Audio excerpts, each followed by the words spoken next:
Ça fait des semaines que j'attendais ce moment d'être ici au Palais des Sports. Ça fait même longtemps, ça fait 1 an, puisqu'on a fait 1 an de tournée.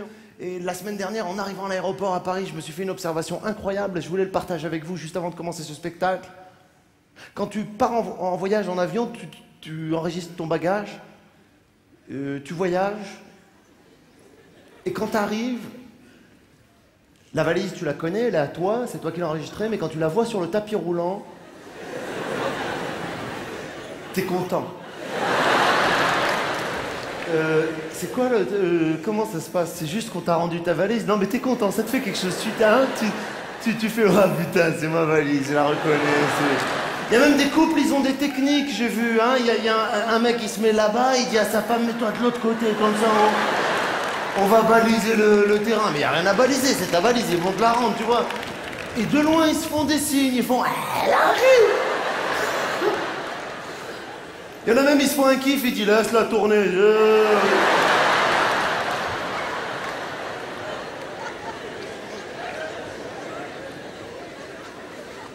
C'est incroyable, j'arrive pas à comprendre ça.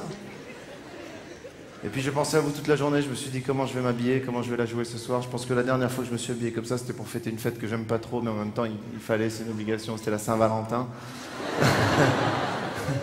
Saint-Valentin. Attends, oh les filles, qu'est-ce qui se passe avec la Saint-Valentin? J'ai l'impression que ce jour-là, si on n'assure pas, on va perdre tous les miles qu'on a accumulés depuis le début de l'année. C'est quoi le truc?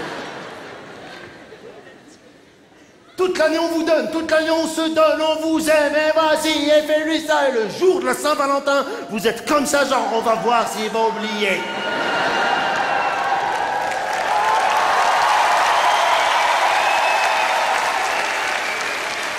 Et nous, comme des cons, on a des arguments bidons, genre mais attends chérie, c'est une fête commerciale.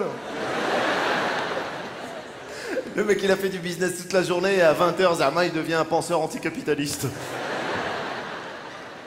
Ou alors, mais attends mon amour, avec toi, la Saint-Valentin. Waouh.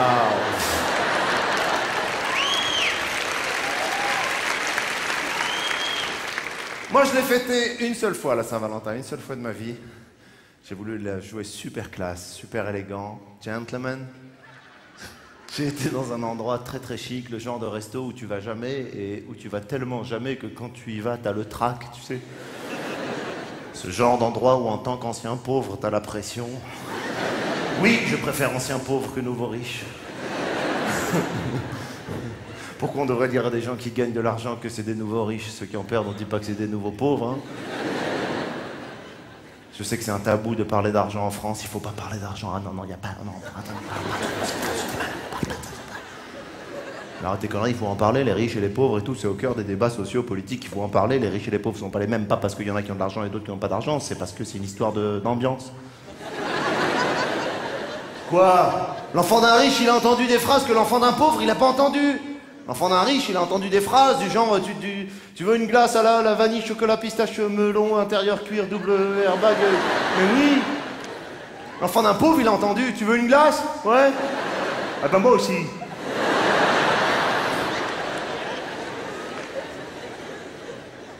Bref, j'arrive dans un restaurant tellement chic, tellement classe, que personne ne parle. Tu connais ces endroits? À mon avis, c'est tellement cher que les gens, ils sont bloqués. Il n'y a pas de tape 5, tu connais la meilleure, la rigolade. Non, même les rires des gens, c'est des rires à 130 €, genre...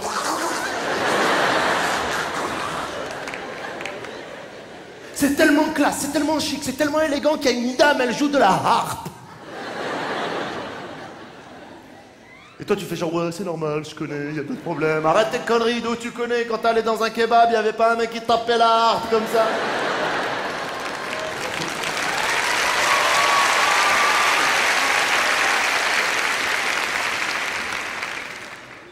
On est arrivé pour s'asseoir, le mec nous a tiré la chaise. Mais dans ces restos, non seulement il te tire la chaise, mais aussi quand tu fléchis les genoux, il te la repousse. J'ai jamais compris ce truc. Ils veulent coïncider exactement le moment où tu vas t'asseoir avec l'atterrissage de... Putain, mais tu crois que je sais pas qu'il faut fléchir pour m'asseoir ou quoi? Moi, ça m'énerve tellement que le mec, tu sais, je fais semblant de m'asseoir, je lui fais des petits coups de vis, je fais comme ça. Alors l'autre, il est en Jeux Olympiques de la chaise, hein, il est comme ça, il dit oh putain, c'est quand qu'il va s'asseoir là, qu'est-ce qu'il fait? Laisse-moi tranquille. Je me suis assis, on avait chacun 5 assiettes, 6 couteaux, 7 verres, 9 fourchettes. J'ai appelé le serveur, je lui ai dit « Oh, on est que 2 !» Il nous a donné les menus. Dans ces restos, sur le menu qu'on te donne, à toi, le monsieur, il y a les prix. Hein. Et sur le menu de madame, il n'y a pas les prix. J'ai jamais compris pourquoi. Ils ont peur qu'elles aient peur. Alors toi, t'as les prix, t'as la réalité en face. Et t'attends. T'es en suspense. Tu sais pas où ça va tomber. Et là, tu peux être le plus grand gentleman de la Terre. Dès qu'elle te dit le nom d'un plat, tu tapes un petit droite-gauche sur la carte.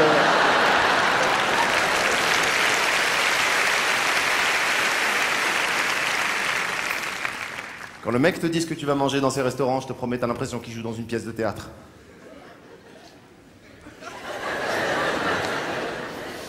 Mesdames, messieurs, pour vous ce soir, triple salto arrière de pamplemousse sur son coulis de fruits rouges en sac de couchage, tire-boulette et arbalète en ananas et catamaran de coin en config et kifigué, installé délicatement sur sa fine pâte mi-cuite, mi-pute, mi-soumise. Oh, qu'est-ce qui se passe? Il dit ok, amène à manger. Ils amènent à manger, c'est sous des cloches.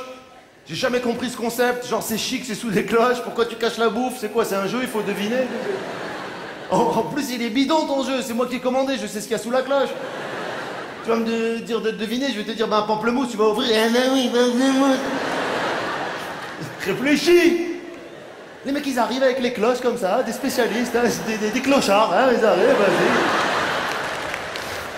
Ils t'enlèvent ça, tu sais, tous en même temps, hein, c'est une chorégraphie, Kamel Wally de la cloche. Hein. Et là, tu découvres une crevette comme ça, petite, hein, toute seule. Tu cherches, tu dis, c'est pas possible, il y a personne avec toi, quoi, t'es comme ça. Même la crevette, elle nous a regardé, elle a dit, je te jure, moi aussi, je trouve c'est abusé. C'est comme ça, faut s'y faire. Hein. On a mangé, le mec il est venu à la fin, il a osé nous dire un petit digestif.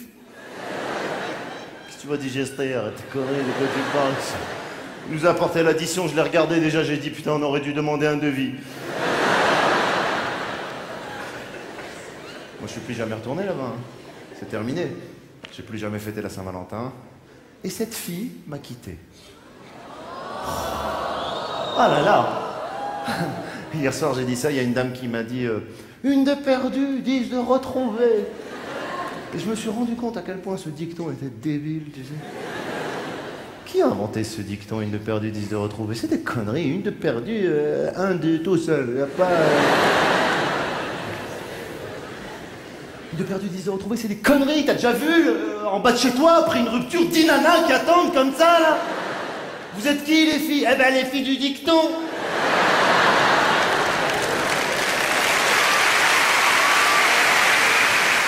On est là, on t'attend. En même temps, je sais pas, c'est moi qui n'ai pas assuré. Je fais le malin, mais c'est moi qui n'ai pas assuré. Je trouve que déjà, on assure moins les mecs que les nanas dans la relation amoureuse, on est moins doués. Déjà, on n'ose pas dire qu'on est amoureux. J'ai jamais compris ce concept. Moi, j'ai des copains, ils ont l'air bien avec leur chérie. Je leur dis, tu l'aimes? Ils me répondent, vite fait.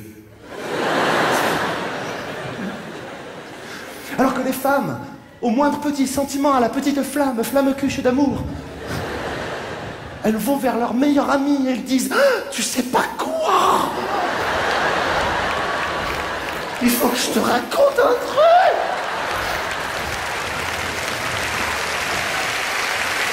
Non, j'exagère pas. Il y a quelqu'un qui me dit oh non.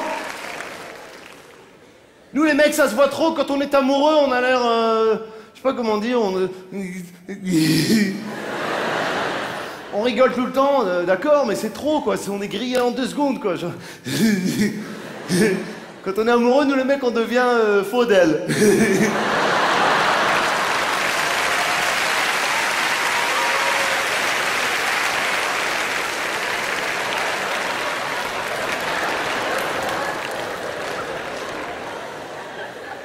Ah, je le dis à Faudel, hein, je me moque pas, je lui dis.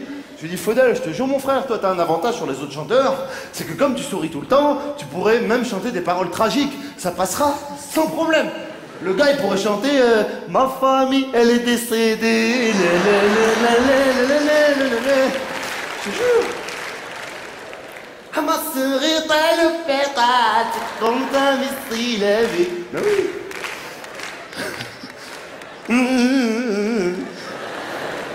J'aime bien la chanson orientale. Ça me rappelle les racines, bien entendu.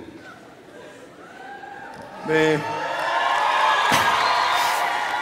je crois que ce qui me fascine le plus dans la chanson orientale, c'est le fait que des fois les mecs, t'as l'impression quand ils chantent qu'ils sont sur des autoroutes, avec des virages de temps en temps, des petites nationales et des montées. T'as jamais remarqué, genre ils font...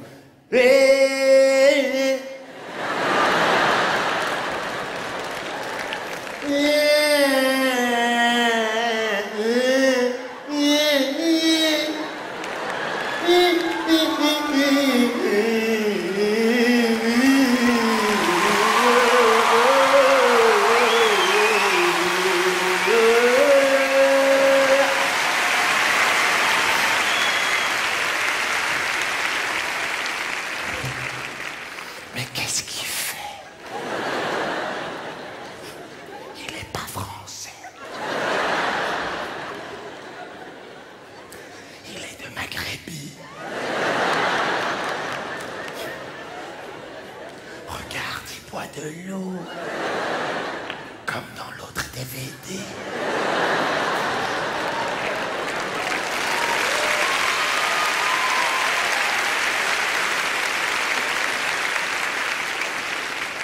Je crois que c'est la même bouteille.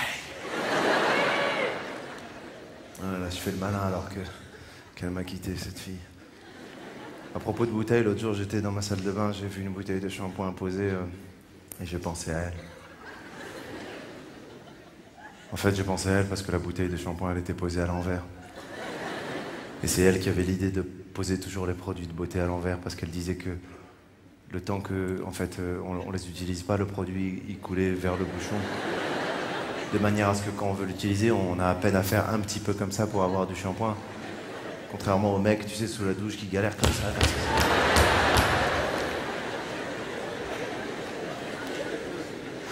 À propos de shampoing, je sais que ça n'a rien à voir, mais je voudrais partager ça avec vous.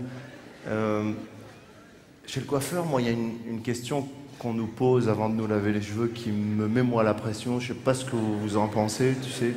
C'est quand juste avant de te les laver, elle te dit vous les avez lavés quand?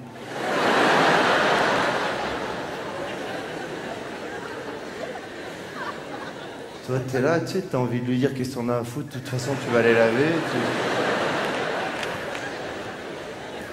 Si je te dis 11 jours, tu vas appeler du renfort ou...